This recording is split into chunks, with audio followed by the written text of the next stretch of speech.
Wie een arrangement boekt bij Hotel Harmony en Purity at Life kan na de wellness genieten van een aangepaste verjongingsmaaltijd door kok Karel.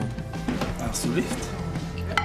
Wat wij nu geserveerd hebben is dus een ceviche, is dus een Latijns-Amerikaans gerecht. Dus een koude soep met dus vis, smakelijk ofwel in het Spaans bon approvecho. Dank u. Het zijn speciale smaken. Ja. De bedoeling is dus eigenlijk dat de mensen die hier komen kuren ook de juiste maaltijd daarbij krijgen. De filosofie is eigenlijk, verjonging start eigenlijk van binnenuit. Dus met reiniging, behandelingen hier in het badhuis, maar ook door de juiste voeding. Geniet ervan, zou ik zeggen. En voilà, we gaan ons allemaal goed voelen morgen. Hè? En we gaan er goed uitzien. Maar dan gaan we er schitterend uitzien. Morgen zijn we terug 18. Terug 18. Ik voel dat nu al. Ja, morgen zijn ze 2 pubers die het in bed krijgen. Dat is ook iets speciaals. Ja.